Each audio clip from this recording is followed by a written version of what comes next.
งั้นตัวเจ้าจึงบอกว่าโยมก็ช่วยกันที่จะมาภาคเผยแผ่ธรรมะและอย่างน้อยญาติโยมก็ติดตามฟังอยู่ตลอดถ้าหากว่าตุเจ้าเทศบรรยายเรื่องธรรมะมีกระเสียงออกไปแต่ไม่มีใครรับรู้รับฟังก็มามีภัยร่วมเนี่ยมันก็สูญเปล่าฉะนั้นญาติโยมอาตมาต้องขอบใจต่อญาติต่อโยมทุกท่านทุกคนไปณโอกาสนี้ตัวจริงต่อไปเรามาไหว้พระรัตนตรัยเนาะแล้วก็สวดมนต์เพื่อเป็นการถวายพระพรชัยมงคลแด่สมเด็จพระเจ้าลูกเธอเจ้าฟ้าพัชรกิติยาภาที่พระองค์ได้ทรงพระประชวรอยู่ขอด้วยเดชพละบุญกุศลเหล่านี้จงให้พระองค์หายจากอาการพระประชวรบาดเจ็บบาดไข้ของหายเป็นปกติดีมีพระสุขภาพพลามัยกายใจแข็งแรงมีอายุมั่นควรยืนได้120 ขวบเข้าพระวสายิ่งขึ้นไปเอาละตั้งใจนะโยมเนอะอะระหังสัมมาสัมพุทโธภควาพระผู้มีพระภาคเจ้าเป็นพระอรหันต์ดับเพลิงกิเลสเพลิงทุกข์สิ้นเชิงตรัสรู้ชอบได้โดยพระองค์เองพุทธังภควันตังอภิวาเทมิข้าพเจ้าอภิวาทพระผู้มีพระภาคเจ้าผู้รู้ผู้ตื่นผู้เบิกบานกราบพระพุทธสวากขาโตภควตาธัมโมพระธรรมเป็นธรรมที่พระผู้มีพระภาคเจ้าตรัสไว้ดีแล้วธัมมังนัมสสามิข้าพเจ้านมัสการพระธรรมกราบพระธรรมสุปฏิปันโนภควโตสาวกสังโฆพระสงฆ์สาวกของพระผู้มีพระภาคเจ้าปฏิบัติดีแล้วสังฆังนัมมามิข้าพเจ้านอบน้อมพระสงฆ์กราบพระสงฆ์นะโมตัสสะภะคะวะโตขอนอบน้อมแด่พระผู้มีพระภาคเจ้าพระองค์นั้นอะระหะโตซึ่งเป็นผู้ไกลจากกิเลสสัมมาสัมพุทธัสสะตรัสรู้ชอบได้โดยพระองค์เองนะโมตัสสะภะคะวะโตขอนอบน้อมแด่พระผู้มีพระภาคเจ้าพระองค์นั้นอะระหะโตซึ่งเป็นผู้ไกลจากกิเลสสัมมาสัมพุทธัสสะตรัสรู้ชอบได้โดยพระองค์เองนะโมตัสสะภะคะวะโตขอนอบน้อมแด่พระผู้มีพระภาคเจ้าพระองค์นั้นอะระหะโตซึ่งเป็นผู้ไกลจากกิเลสสัมมาสัมพุทธัสสะตรัสรู้ชอบได้โดยพระองค์เองพุทธังสรณังคัจฉามิธัมมังสรณังคัจฉามิสังฆังสรณังคัจฉามิตุติยัมปิพุทธังสรณังคัจ ชามิตุติยัมปิธัมมังสรณังคัจฉา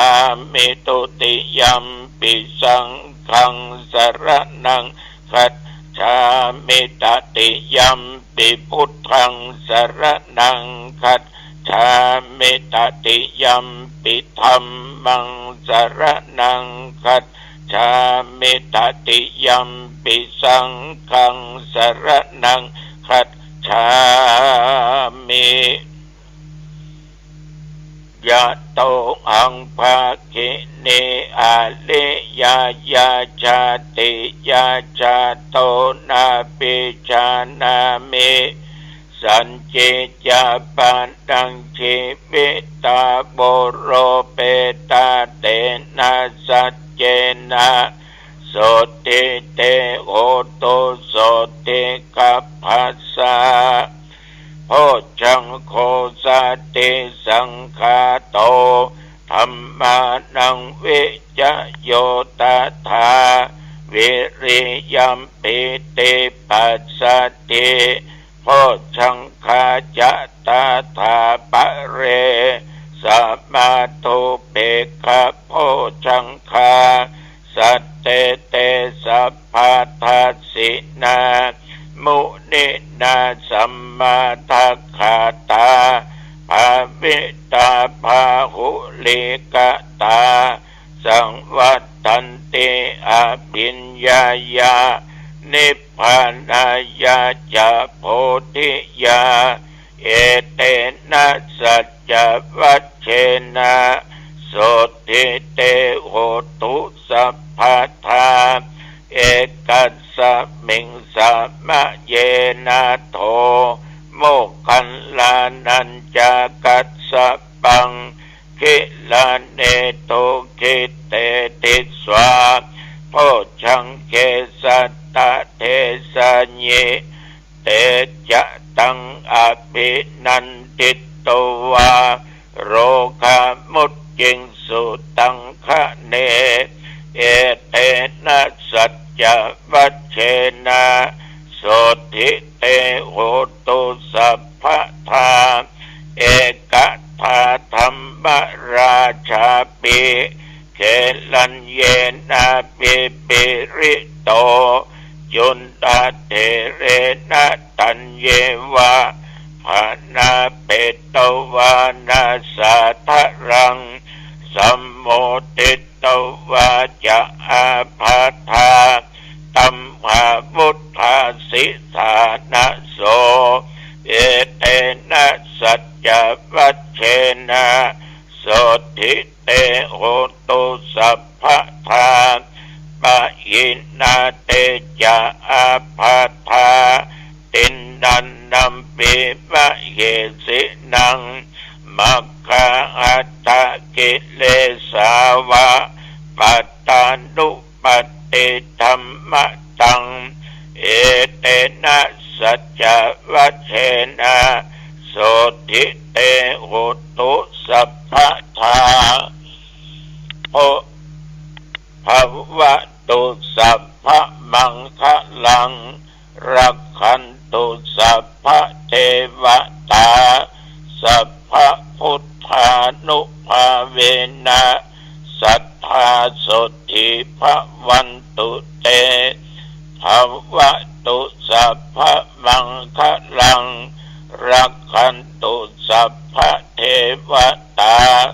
สัพพะธัมมานุภาเวนะสัทธาโสติภวันตุเตภวะตุสัพพะมังคะลังรักขันตุสัพพะเทวตาสัพพะสังฆานุภาเวนะสัทธาโสติภวันตุเตขอถวายพระพร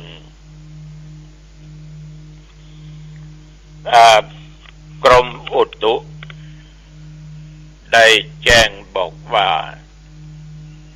นับตั้งแต่เมื่อทวันวามาจนถึงปัจจุบันวันเดียวนี้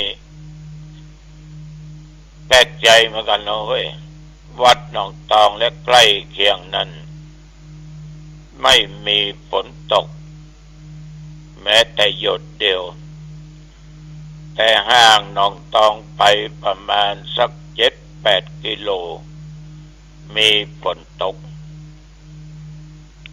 อากาศก็ใบแห้งนะแต่ว่าอบอ้าวร้อนจะท่าเปื่อนกันที่มาในงานศพของทุกเจ้าอ่อนแตะอ่อนว่าแต่ตุลุงแต่มันก็ฮ้อนก็ธรรมดาบ่ต้องไปจมมันไม่ใช่จะเย็นหรอกถ้าเขาเย็นไปอยู่พื้นต้นไม้กาที่ห่มที่เงาดื่มอันก็ไปอาบน้ำเหียเปิดพัดลมเหียมีห้องแอร์ก็อยู่แอร์เหียเพื่อจะเปลี่ยนแปลงได้ทีนี้ท่านทั้งหลายอุณหภูมิก็25 องศาเด้อแต่ว่านี้กินเข้าง่ายแล้วก็ไม่ได้ไปที่ไหนก็อยู่ที่วัดนั่งเทศน์ธรรมสวดมนต์เพราะว่ามีญาติโยมเพิ่นมาช่วยกันที่งานศพสาธุเจ้าลูกวัดของธรรมาภาพท่านทั้งหลายตะวานี้อาตมาภาพก็อยู่วัดอยู่ว่าต้องขออนุโมทนาขอบใจต่อญาติต่อโยมที่ได้ไปช่วยกันบริจาค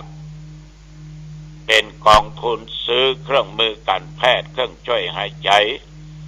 ไว้ห้อง ICU โรงพยาบาลหางดงก็เรียกว่าเป็นการสืบต่อชีวิตของมนุษย์ถ้ามีเครื่องเหล่านี้ถ้าบ่มี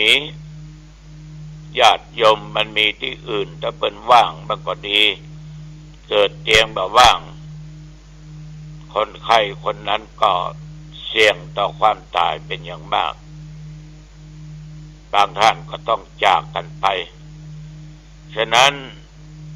การที่ญาติโยมได้มีจิตร่วมก็เหมือนกับสืบชีวิตแก่เพื่อนร่วมโลกร่วมชีวิตเดียวกันตัวเจ้าก็ต้องขออนุโมทนาขอบใจต่อคณะศรัทธาบ้านตุ้งปงตำบลบ้านปงหางดงที่ได้ร่วมจิตร่วมใจกันบริจาคมา7,100 กล่องบุญแม่คำแปงจุมมาลีลูกเต้านายวินัยนายพจน์กนิษาร่วมทำบุญมา 11,400 บาทอันนี้มากันเป็นครอบครัวขอบใจนักโยมแม่และนุโมทนาต่อแม่พันนีปัญญาบ้านแม่คักตลอดจนนพพรปวินาป้าเกศรศรีวิจัยให้น้อยปิติมแม่พันนีบริจาคมา 10,000 ของบุญแม่เกศร200 กล่องบุญตระกูลวงดีคือพ่อยงยุทธแม่พันนีวงดีบ้านแม่กุ้งน้อย200 กล่องบุญคุณมาลัย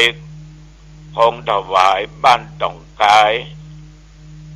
ทานไปหาพ่อคำปันคุณรัตนาพงคนเที่ยง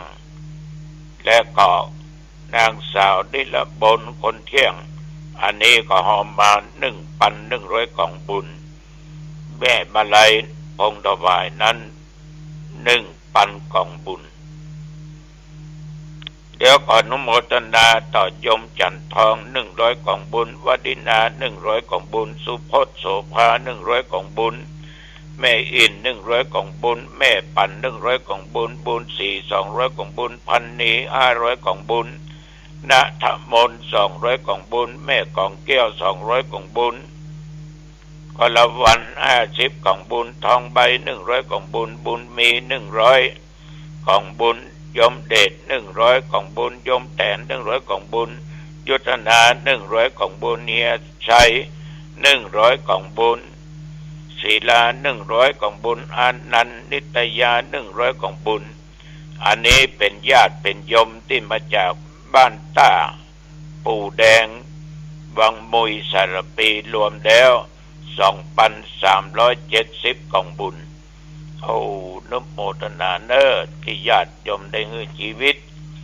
ได้สืบชีวิตต่อเพื่อนมนุษย์ทั้งหลายก็ขอญาติโยมที่กล่าวนามก็ดีที่ฟังอยู่นี่ก็ดีอย่าได้เจ็บอย่าได้เมื่อยอย่าได้ไข้เนอถ้าเป็นก็ขอหายอยู่ตามปกติที่จะเกิดมาไปหน้าอย่าได้มากำมากายมีสติปัญญามีสุขภาพกายใจแข็งแรงคิดอันใดสมปรารถนาจุยั่งจุปการในญาติโยมเนอะทีนี้ตะวานี้ญาติโยมตอนเย็นมาประมาณทุ่มครึ่งก็ได้นิมนต์สาธุเจ้าเขาสวดอภิธรรมแล้วก็เทศธรรมสวดอภิธรรมก็พระเนนวัดหนองตองเทศธรรมก็สาธุเจ้าเจวัดบ้านให้เทพประสิทธิ์ตำบลบ้านแหวนอำเภอหางดงเป็นองค์แสดงธรรมเจ้าภาพขึ้นแล้วขอบใจต่อพ่อแม่พี่น้องท่านสาธุเจ้าบ้านแม่แมะตำบลแม่นะอำเภอเชียงดาวมาเป็นเจ้าภาพเหตุใดเพิ่นมาเป็นเจ้าภาพเพราะว่าอดีตท่านองค์ที่ตายไปเนี้ยเพิ่นไปเป็นตุหลวงอยู่ที่หั่นได้เป็น10กว่าปีแล้วก็มาสบายจากหั่นมาหลายปีก็จึงนำมากลับมาอยู่มาตุภูมิมาอยู่ที่บ้านเก่าวัดเดิมของตัวเองต้องขอขอบใจต่อญาติโยมทุกคนที่พากันมาฟังเทศน์ฟังธรรมกันคือแล้วตัวเจ้าก็เทศน์เรื่องเทวทูตทั้ง5การเกิดการแก่การเจ็บการตายเนาะญาติโยมได้เทศน์เรื่องเทวทูตแล้วก็เรื่องรู้จักบาปรู้จักบุญเรื่องของกรรมศรัทธาก็นั่งฟังกันก็ต้องขอบใจต่อญาติต่อโยมเป็นอย่างมากแต่ท่านทั้งหลายเอาเป็นเจ้าพุทธมีการมีงานเนี่ยงานบุญงานกุศลเอาจะพากันสมาทานเอาศีลและตัวเจ้าก็จะบอกข้อศีลแต่ละข้อแต่ระวังเน้อญาติโยมรักษาศีลนั้นรักษาแต่ถ้าหากว่าไปทุศีลผิดศีลมันวิบัติก็ย่อมเข้าถึงความเสื่อมเสียแห่งโภคทรัพย์เป็นอันมากเพราะว่าเขาบัดได้รักษาจริง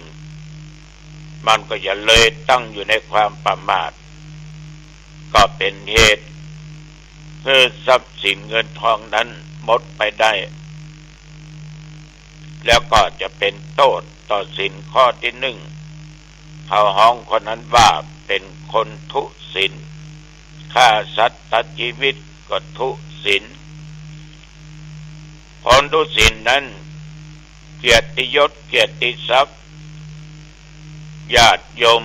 ถ้าบ่มีศีลความชั่วสิ่งเหล่านี้ก็จะเกิดมีขึ้นเพราะว่ามีศีลวิบัติไปศีลวิบัติเกียรติทรัพย์มันชั่วมันบดีมันก็ลือกระชอนไปทุกสารทิศคนนั้นก็หูคนนี้ก็หูถ้าเอาเป็นคนผิดศีลผิดธรรมอีกประการหนึ่งเวลาคนทุศีลเนี่ยญาติโยมจะเข้าไปสู่ที่หมู่ใดคณะใดนี่นะก็บักกล้าเข้าเพราะว่าที่นั้นจะเป็นห้างร้านบริษัทสถานที่ยการยงานเดี๋ยวก็ตามจะเป็นสมณะจะเป็นนักบวชจะเป็นกระหัตถ์ชาวบ้าน เอาไปพบไปปะไผ่เอาจะมีความขั้นคร้ามเป็นความเขินพ่อคนที่ผิดศีลบ่อยๆเนี่ยเข้าหมู่คณะก็บักกล้าเข้าไปประกลัวเพิ่นมองคนที่มีศีลวิบัติย่อมจะลงกระทำกาละความชั่วต่างๆที่มันเป็นโทษเป็นตาในสิ่งที่บ่ควรทำก็จะทำในญาติโยมบ้านเมืองเอาถึงวันเนี่ยเดือดร้อนกันวุ่นวายเบิ่นเรื่องนั้นออกเรื่องนี้ออกน่าคิดนะโยมน่าคิดเพราะเหตุใดมันจึงเป็นเช่นนั้นเพราะคนเราเนี่ยมันบ่มีศีลบ่มีธรรมมันทุศีลมันวิบัติถ้าตายไปญาติโยมก็เพราะไปสู่ทางอบายภูมิมีทุกขติวินิบาตไปเกิดเป็นเปรตอสุรกายสัตว์นรกเพราะเฮาทุศีลฉะนั้นเดือนนี้ก็เป็นเดือน12เหนือก็ออกไม่ออกญาติโยมเอาเจ้าพุทธทั้งหลายเฮาก็ได้กระทำบุญอุทิศส่วนกุศลไปหาคนที่ไปสู่ทางอบายภูมิได้ไปเกิดเป็นเพศเป็นผีอสุรกายสัตว์นรกเขาก็ถือกันว่าเดือน12เพิ่นปล่อยเพศปล่อยผีตุลุงนี่นะ เพิ่นปล่อยมาครับของกินของทานเมื่อเพิ่นว่าก็ทำไปเห็นญาติโยมเกิดว่ามันมาแต่มันมีแต่เอาไปได้ทำบุญกุศลหรือแก่เขาก็จะกระวนกระวายไปเสาะหาพี่น้องเขาอย่างอี้ใจบาปป้อมมีใจบุญป้อมทานอย่างเขาสักน้อยเหมือนทำเมืองเนี่ยกะท่านทั้งหลายที่เคยเทศหรือท่านทั้งหลายได้ฟังกันเนี่ยลูกมันตายคือคนใจไปแบ่งมรดกไว้ไปหิ้วไปจ้าสั่งคือเอาเข้าน้ำไปส่งถึงวันท่านทั้งหลายได้เกือบปี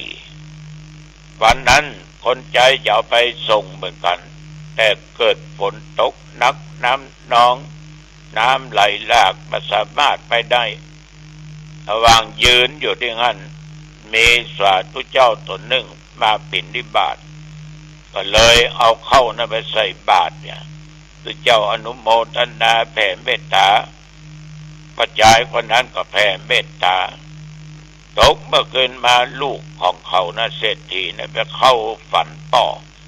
ว่าอีพ่ออีแม่ญาติทั้งหลายเมื่อผมมีชีวิตหักขนาดก็ได้แล้วก็ซื้อหาขยะกินได้ก็ซอกเอาเนี่ยตายไปได้เป็นปีละก็ได้กินแต่ว่าเมื่อเจ้าเนี่ยเขาป่อมาก็ตกใจห้องคนใจมาถามเนาะคนใจก็บอกตามที่เล่ามาเนี่ยโยมทั้งหลายมันคงจะมีที่มาที่ไปของมันฉะนั้นเดือน12เพิ่นปล่อยเพศปล่อยผีมาอับของกินของทานจากญาติพี่น้องที่กระทำไปโยมทำแล้วหรือยัง ทานเนี่ยนะโยมนะเอาละอาตมาก็ขอฝากกับญาติกับโยมในเรื่องของปกิณกะธรรมะไว้แค่นี้วันนี้จะเดินทางไปวัดนาฟ่อนเป็นอำเภอฮอดนาฟ่อนนี่นะเลยบ้านขุนไปหน่อยบ้านเพิ่นนั้นเป็นละด้วยกำเนิดเนอะเหตุใดไปเพราะตัวเจ้าที่มาบวชที่เขาเนี่ยเป็นคนนาฟ่อน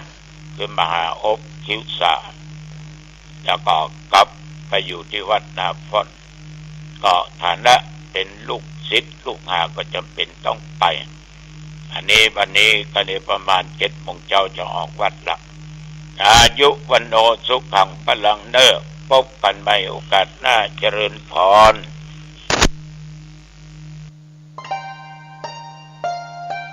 ท่านกำลังรับฟังสถานีวิทยุสาธารณะจังหวัดเชียงใหม่คลื่นพัฒนาคุณภาพชีวิต FM 92.25 เมกะเฮิรตซ์บริหารและจัดการโดยวัดป่าแดงมหาวิหาร ทรงกระจายเสียงจากเลขที่ 71 หมู่ที่